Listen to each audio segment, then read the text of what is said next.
Hey everyone, my name is Jessi Marshall, and I am a very recent graduate of Triple Ten's Full Stack Software Development Bootcamp.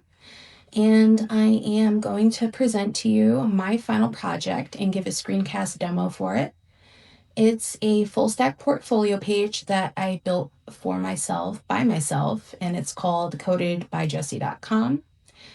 Only the front end was required for the final project, but I'm a little bit extra and decided to go all out, and I did a full stack application. And I'm proud to say that I got it approved with only one submission attempt. Generally, it takes 2 to 3, and I got a 94 on it. So I'm very proud of it, and I am going to present to you the front end functionality and go over some things with the front end first, and then I'm going to dive right into the back end functionality. Right? I'm going to be walking you through my full stack portfolio website. This project demonstrates my skills in modern web development from front-end design to back-end APIs and cloud deployment. Let me show you what I've built and some interesting challenges I solved along the way. Let's start with the front end. I built this using React with modern JavaScript ES6+, CSS modules for styling, and Vite for lightning-fast development and builds.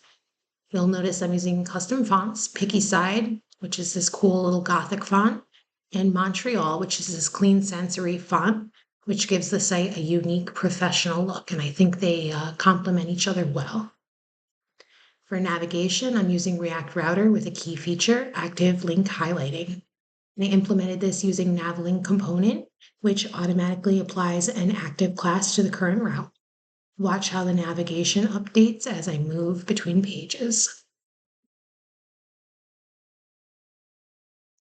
I also applied this really cool glitch effect, which is one of my favorite features on this headline. I also did it on the buttons down here and on the contact page. So I created this using CSS keyframes with multiple text layers, each with different colors and offsets. The animation cycles through these layers and creates a digital glitch effect and adds a tech-inspired dynamic element. Another visual highlight is this frosted glass effect, as you can see right here, and right here. It's also known as glass morphism, and I achieved this using CSS properties like backdrop filter with a value of blur 10 pixels, semi-transparent backgrounds with RGBA values, and subtle box shadows.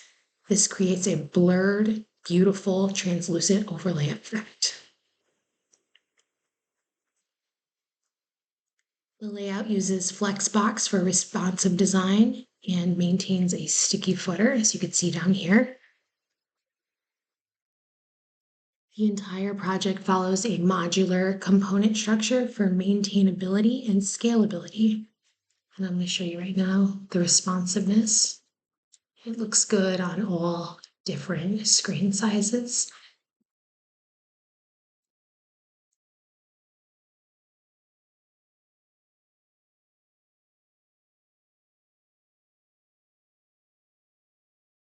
I manage this project using agile methodology with Trello, breaking everything into sprints and user stories for efficient progress tracking. So I'm just going to go over my page. So this is my about page right here. I have also implemented this photo carousel using some pictures of myself and my family. And this is my GitHub activity showing how many public repos I have, how many followers I have, and how many people I'm following. And this link right here brings you directly to my GitHub page, and these numbers are dynamically rendered. I will go over that when I go over the back end.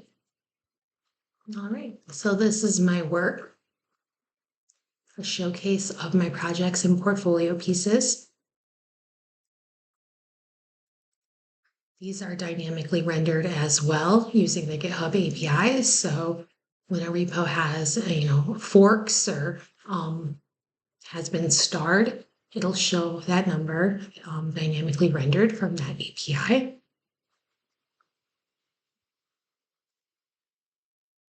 If you hover, you can go to the URL, the GitHub repo, or the live demo screencast video.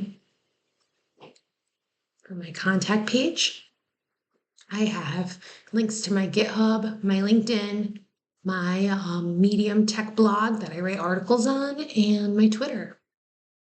And then down here is a really cool feature. I implemented it using the node mailer. So you could fill this form out and it will directly send me an email. I will go over that in a moment when I go over the back end. Now let's look at the back end. I built this with Node.js and Express, providing RESTful API endpoints that power the front-end functionality. The contact form demonstrates real backend integration. When someone submits a message, the backend receives the data, validates it, and uses NodeMailer to send emails securely. All sensitive data, like email credentials, are stored in environmental variables. I shall show you.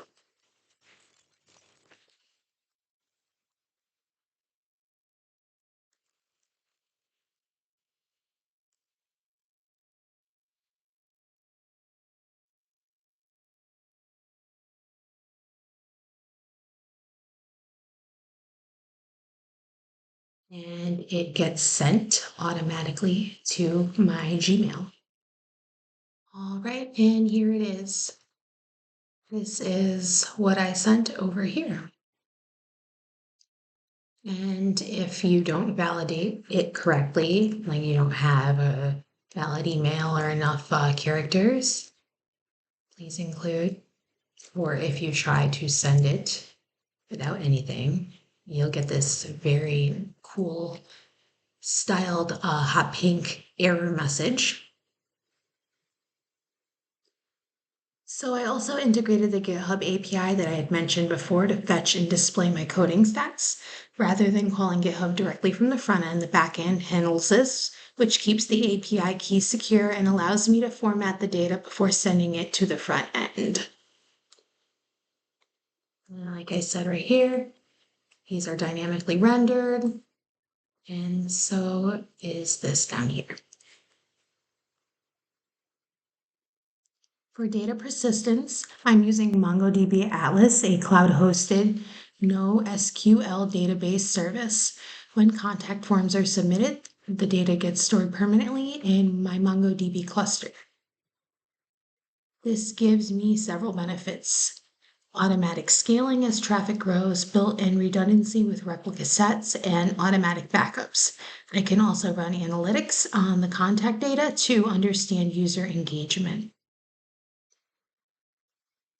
All right, so I'm going to go over the deployment architecture, the Google Cloud infrastructure, which the entire application is deployed on the Google Cloud virtual machine with a sophisticated architecture. I'm using NGINX as a reverse proxy. NGINX acts as a reverse proxy, routing API requests to the backend while serving static front-end files efficiently. It also handles SSL certificates and provides additional security.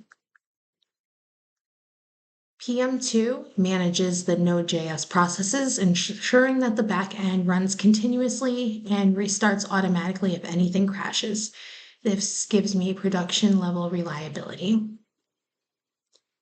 All right, and then I'm also going to show you this right here. I styled and created a 404 page not found to match the general aesthetic and styling of the rest of the page, which comes in handy.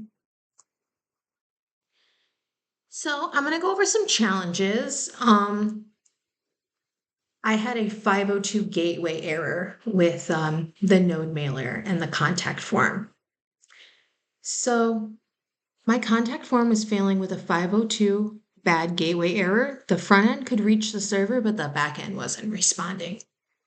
The root cause analysis I discovered after thorough debugging I actually discovered it was 4 interconnected issues.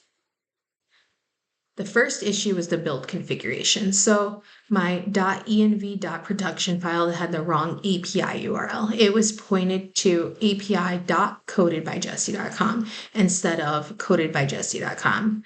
This meant the built JavaScript was making requests to the wrong endpoint entirely. The second issue, I had conflicting servers. So I had both NGINX and PM2's Vite preview server trying to serve the front end simultaneously, causing conflicts about which build was actually being served. Issue number 3 was database authentication. So my MongoDB Atlas password had changed, causing the backend to crash constantly. It was restarting over 5,000 times and never successfully listening on port 5,000. And issue number 4 was the connection string. Even with the correct password, the MongoDB connection string was an old shard name instead of the current cluster name, so authentication still failed. The solution process, I systematically debugged each layer. It took me a couple of days, to be honest. So for the front end, I used the grep command to find the wrong API URL in the build files. 2, for the build process, I updated the .env.production file and rebuilt. 3, for the server architecture, I stopped conflicting PM2 processes. 4, for the database, I updated the MongoDB credentials and connection string. 5, verification, I tested each component individually. So basically, this taught me that modern web applications have many interconnected layers, and issues often involve multiple systems working incorrectly together rather than a single broken component. So to wrap everything up, this project demonstrates full stack development skills, modern React front end with CSS Animations, Node.js backend with email integration, MongoDB database management, and production deployment with NGINX and PM2 on Google Cloud. The debugging process also shows real-world problem-solving skills, systematic analysis, understanding complex system interactions, and implementing robust solutions. So thank you for watching, and feel free to explore the live site and contact me through the working contact form.